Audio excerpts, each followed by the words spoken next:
নমস্কার বন্ধুরা, আমিও বাঙালি রান্নাঘরে সবাইকে স্বাগত জানাচ্ছি। আবার একটা নতুন রেসিপি আপনাদের মাঝখানে শেয়ার করতে চলেছি, সেটা হচ্ছে পাকা আমের বরফি। তাহলে চলুন দেখে না যাক আজকের রেসিপি। ওভেনে একটা কড়াই বসিয়ে তাতে দিয়ে দিয়েছি কিছুটা ঘি ঢেলে। এখন ঘিটা গরমও হয়ে গেছে, ঘিয়ের মধ্যে দিয়ে দিচ্ছি পরিমাণ মতন সুজি। আপনারা কিন্তু ঘিয়ের বদলে এখানে সাদা তেলও ব্যবহার করতে পারেন, ডালডাও ব্যবহার করতে পারেন, যার যেরকম আছে সে সেরকমভাবে কিন্তু এই সুজিটা ভেজে নিতে পারেন। সেই জিনিসটা দিয়ে তো লাল লাল করে সুজিটা ভেজে নেব। এখন দিয়ে দেব এর মধ্যে সামান্য পরিমাণে একটু লবণ।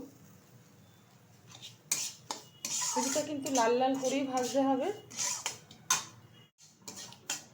সুজিটা কিন্তু লাল লাল করে আমার ভাজা হয়ে গেছে। এর থেকেও বেশি যদি লাল করতে চান তাহলে কিন্তু তিতকুটি ভাব চলে আসবে।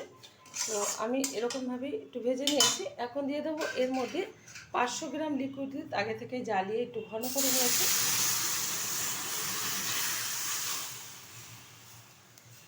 এখানে কিন্তু জল ব্যবহার করা যাবে না, দুধ দিয়ে কিন্তু এটা বানিয়ে নিতে হবে, তবেই কিন্তু টেস্টফুল লাগবে। আর এখানে কিন্তু আপনারা কাজু কিশমিশ ব্যবহার করতে পারেন, তো আমি কোনোটাই ব্যবহার করব না। আমি তার বদলে দিয়ে দিচ্ছি এখানে কিছুটা কুড়িয়ে রাখা নারকেল।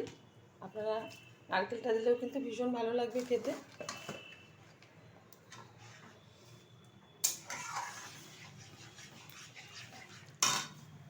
দিয়ে দিচ্ছি পরিমাণ মতো চিনি। যে যেরকম মিষ্টি খাবে সেই অনুযায়ী কিন্তু এখানে চিনিটা ব্যবহার করতে হবে।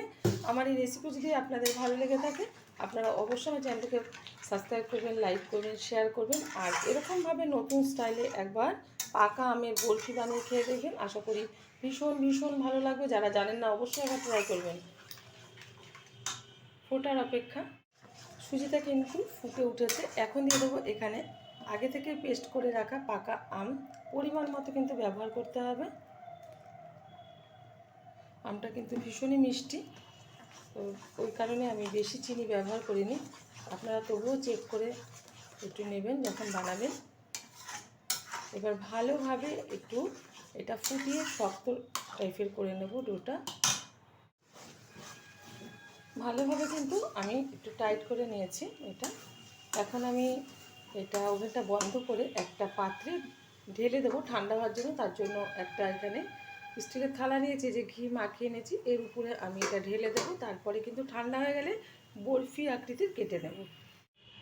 সুন্দরভাবে কিন্তু এই যে থালাতে ঢেলে আমি একটু শেপ দিয়ে নিয়েছি। আর এটা ঠান্ডা হয়ে গেলে কিন্তু বরফি আকৃতির কেটে নেব, আগেই বলেছি। বরফিটা ঠান্ডা করার পর কিন্তু এই যে আমি ছুরি দিয়ে কেটে নিয়েছি। আর খুব সুন্দরভাবে কিন্তু বরফিটা এই যে শেপও হয়েছে। দেখা হবে পরের ভিডিওতে নতুন কোনো রেসিপি নিয়ে। ধন্যবাদ।